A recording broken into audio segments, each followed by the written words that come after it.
दोस्तों, इस भयंकर घटना में खुलासा हुआ कि इन लोगों ने पहले शराब पी, फिर पीड़िता को बुरी तरह से मारा पीटा और उसके साथ घिनौना कांड किया। यह भी बताया गया कि उनमें से 2 लोगों ने महिला की टांगें पकड़ी और उसे यातना दी। इसके बाद संजय को बुलाया गया। लेकिन यह तो बस शुरुआत थी। आगे और भी चौंकाने वाले खुलासे हुए हैं और इसके बाद यह साफ हो गया है कि इस अपराध में सिर्फ संजय ही नहीं, बल्कि और भी लोग शामिल थे। अब प्रिंसिपल समेत 7 लोगों का बच पाना मुश्किल है। हम इस मामले के बारे में विस्तार से जानेंगे, लेकिन उससे पहले अगर आपने हमारे YouTube चैनल को सब्सक्राइब नहीं किया है तो जल्दी से हमारे चैनल को सब्सक्राइब कर लें। इससे हमें काफ़ी मदद मिलती है। दोस्तों, अदालत में संजय ने वह कबूल कर लिया है जिसका इंतजार पूरे देश को था। सबको पहले से ही शक था कि यह अपराध अकेले किसी एक व्यक्ति का काम नहीं है। अब यह बात साबित होती दिख रही है कि इस घटना में लगभग 7 लोग शामिल थे और यह एक साजिशन हत्या थी। इस वजह से सीबीआई पूरी तरह से सक्रिय हो गई है और कोलकाता के इस मर्डर केस में 7 आरोपियों का पॉलीग्राफ टेस्ट शुरू हो गया है। सीबीआई के अनुसार अपराध एक बिना दरवाजे वाले सेमिनार हॉल में हुआ और किसी को पीड़िता की चीख क्यों नहीं सुनाई दी, यह जांच का एक महत्वपूर्ण सवाल है। सीबीआई अब यह जानने की कोशिश कर रही है कि इस अपराध को बिना किसी रुकावट के कैसे अंजाम दिया गया। क्या कोई व्यक्ति हॉल के बाहर पहरा दे रहा था? सीबीआई यह भी जांच कर रही है कि सेमिनार हॉल से कोई चीख या शोर क्यों नहीं सुना गया। इन तथ्यों से लगता है कि महिला के साथ दरिंदगी सेमिनार हॉल में नहीं, बल्कि कहीं और की गई थी। उन्हें किसी और कमरे में बुरी तरह से मारा पीटा गया था और हत्या के बाद उनका शव सेमिनार हॉल में लाकर रख दिया गया। इसके बाद शव को दरिंदा संजय के हवाले कर दिया गया। अब संजय ने जो बयान दिया है उससे यह साफ हो रहा है कि वह अकेला नहीं था, बल्कि कई लोग इसमें शामिल थे। अदालत में संजय के बयान को तो देखना ही है, लेकिन पहले कुछ चौंकाने वाले खुलासे पर नजर डालते हैं। सोशल मीडिया पर एक पोस्ट में दावा किया गया है कि कोलकाता के आरजी मेडिकल कॉलेज अस्पताल में महिला डॉक्टर की हत्या संजय राय ने नहीं, बल्कि 7 ट्रेनी डॉक्टरों ने की थी। इस पोस्ट में कहा गया है कि इन डॉक्टरों ने पहले महिला के साथ दरिंदगी की और फिर उसकी टांगों को बेरहमी से चीर दिया, जैसे महाभारत में जरासंध के साथ किया गया था। जरासंध को मारने का तरीका था कि उसे बीच से चीरकर 2 हिस्सों में बांट दिया जाए ताकि वह फिर से जुड़ न सके। भीम ने इसी तरीके से जरासंध का वध किया था। एक्टिविस्ट मधुकेश्वर ने इस बारे में सोशल मीडिया प्लेटफॉर्म एक्स पर एक पोस्ट किया है, जिसमें उन्होंने बताया कि अस्पताल में काम करने वाली एक महिला डॉक्टर और उसकी दोस्त के बीच हुई फ़ोन कॉल में यह दावा किया गया है। हाल ही में एक ऑडियो कॉल शेयर की गई है जो बंगाली में है। कहा जा रहा है कि इस कॉल से सीबीआई को कई महत्वपूर्ण सुराग मिल सकते हैं। इस बातचीत में कहा गया है कि एक महिला बहुत ही होशियार स्टूडेंट थी, लेकिन उसे अस्पताल और प्रिंसिपल के कुछ खतरनाक राजों का पता था। इसी वजह से उसे धमकियां दी जा रही थीं कि उसकी थीसिस पूरी नहीं होने दी जाएगी।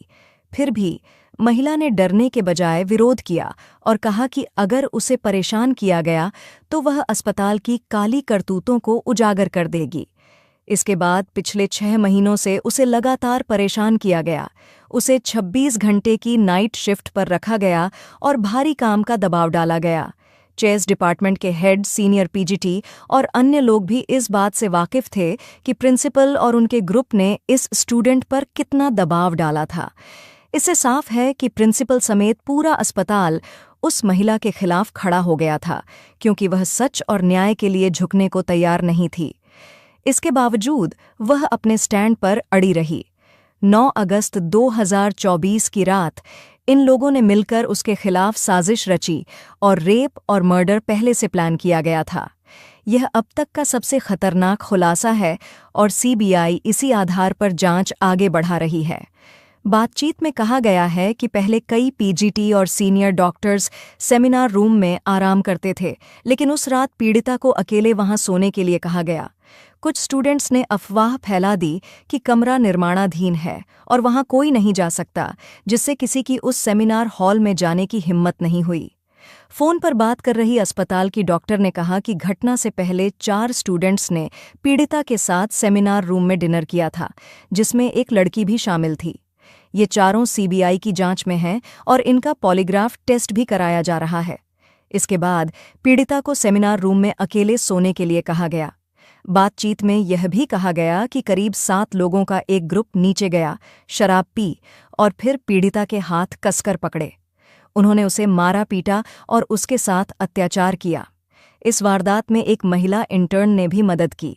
खुलासे में कहा गया कि उनमें से 2 लोगों ने पीड़िता के पैर पकड़कर उसे फैलाया, जिससे उसकी पेल्विक की हड्डियां टूट गईं।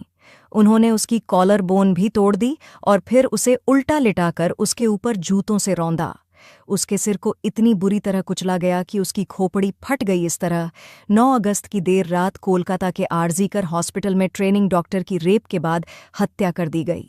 अगर ये बातें सही हैं तो सीबीआई को इन 7 लोगों के खिलाफ सबूत जरूर मिलना चाहिए और इन्हें कड़ी सजा मिलनी चाहिए। वारदात के बाद जब ये लोग सीढ़ियों से नीचे उतरे तो संजय रॉय को देखा गया, जो ग्रुप डी के दूसरे कर्मचारियों के साथ शराब पी रहा था। इन डॉक्टरों ने संजय से कहा कि सेमिनार रूम में जाओ, वहां तुम्हारे लिए एक लड़की है। इसके बाद संजय ने बिना कपड़े के शव के साथ दुष्कर्म किया ताकि उसका वीर्य पीड़िता की योनि में मिल सके। पीड़िता का अर्धनग्न शव मिला था। इसके बाद देश भर के डॉक्टरों ने विरोध प्रदर्शन किया। इस ट्वीट और खुलासे को स्वतंत्र रूप से प्रमाणित नहीं किया जा सकता, लेकिन यह सीबीआई की जांच के लिए महत्वपूर्ण हो सकता है। माना जा रहा है कि सीबीआई ने भी इन 7 लोगों को अपनी जांच में शामिल किया है। दोस्तों, कोलकाता के रेप और मर्डर केस में 7 आरोपियों का पॉलीग्राफ टेस्ट शुरू हो गया है। मुख्य आरोपी संजय रॉय का टेस्ट जेल में ही हो रहा है। इसके अलावा सीबीआई ने आरजीकर मेडिकल कॉलेज के पूर्व प्रिंसिपल डॉ. संदीप घोष, 4 डॉक्टर जो वारदात की रात पीड़िता के साथ थे और एक वॉलंटियर का पॉलीग्राफ टेस्ट भी कोलकाता ऑफिस में करवा रही है। दोस्तों, 8 अगस्त की रात इन डॉक्टरों में से कुछ ने पीड़िता के साथ डिनर किया था। फिलहाल सीबीआई इन सभी से गहराई से पूछताछ कर रही है। अदालत में आरोपी संजय ने एक बयान देकर सभी को चौंका दिया है। दरअसल 23 अगस्त को सियालदह कोर्ट ने संजय को 14 दिन की न्यायिक हिरासत में भेजा। इसी सुनवाई के दौरान संजय ने पॉलीग्राफ टेस्ट के लिए भी तैयार होने की बात कही। मजिस्ट्रेट ने संजय से पूछा कि वह पॉलीग्राफ टेस्ट के लिए क्यों तैयार हुआ। इस पर संजय ने कहा कि पॉलीग्राफ टेस्ट से साबित होगा कि वह निर्दोष है और उसे फंसाया जा रहा है। संजय के इस बयान ने विवाद खड़ा कर दिया है, क्योंकि वह खुद को निर्दोष बता रहा है। इसका मतलब साफ है कि इस कांड में कई लोग शामिल हैं। इसी कारण सीबीआई पूरी तरह से एक्शन मोड में आ गई है। सीबीआई का मकसद इन कर्मचारियों के बयानों की जांच करना है, क्योंकि मेडिकल रिपोर्ट्स जैसे पीड़िता के शरीर से लिए गए DNA, vaginal swab, PM blood आदि को घटना से सीधे जोड़ने में नाकाम रही है। सीबीआई जानना चाहती है कि क्या इन 4 डॉक्टरों ने सबूतों के साथ छेड़छाड़ की थी या वे किसी बड़े षड्यंत्र का हिस्सा थे, क्योंकि पोस्टमार्टम रिपोर्ट को इधर-उधर करने में प्रिंसिपल समेत ये सभी लोग माहिर थे। फिलहाल सीबीआई इस घटना की जांच कई पहलुओं से कर रही है। अस्पताल के पूर्व प्रिंसिपल संदीप घोष से आज लगातार 9वें दिन पूछताछ हो रही है। सीबीआई की टीम ने घोष से अब तक करीब 100 घंटे की पूछताछ की है, लेकिन उनके जवाबों से संतुष्ट नहीं है, क्योंकि वह बार-बार अपने बयान बदल रहे हैं। इससे लगता है कि इस मामले में उनका बड़ा हाथ हो सकता है। सीबीआई ने अब तक ट्रेनी डॉक्टर के रेप और मर्डर केस में 75 लोगों से पूछताछ की है, लेकिन केवल 7 लोगों पर ही उनकी नज़र है।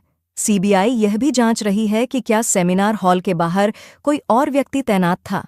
इसके लिए सीसीटीवी फुटेज की गहराई से जांच की जा रही है। अधिकारी यह भी देख रहे हैं कि जब घटना हुई तो सेमिनार हॉल के अंदर से कोई आवाज क्यों नहीं आई। सीबीआई के अनुसार अस्पताल के सेमिनार हॉल के दरवाजे की चिटकनी कुछ दिनों से टूटी हुई थी और यह बात सबको पता थी। इस वजह से जब डॉक्टर रात 2 से 3 बजे के बीच हॉल में गईं तो दरवाज़ा बंद नहीं हो पाया। एक ड्यूटी डॉक्टर ने उन्हें सोते हुए देखा था। अब सीबीआई यह जानने की कोशिश कर रही है कि अपराध को बिना किसी बाधा के कैसे अंजाम दिया गया। क्या कोई व्यक्ति हॉल के बाहर निगरानी कर रहा था? सीबीआई यह भी देख रही है कि सेमिनार हॉल से कोई चीख या शोर क्यों नहीं सुनाई दिया। आप इस तस्वीर को देखिए। अस्पताल की दूसरी मंजिल पर सेमिनार हॉल में वारदात हुई। अगर सेमिनार हॉल में दरवाज़ा नहीं था तो महिला की चीख सड़क तक आनी चाहिए थी, लेकिन ऐसा नहीं हुआ। इस वजह से मामला और भी जटिल हो गया है और इसमें कई लोग शामिल हो सकते हैं। इस रिपोर्ट में अभी और खुलासे हो रहे हैं, जिन्हें लेकर हम जल्द ही एक नई वीडियो लाएंगे। इस वीडियो में फ़िलहाल इतना ही, मिलती हूँ एक नई वीडियो के साथ। जब तक अपना ख्याल रखना। धन्यवाद।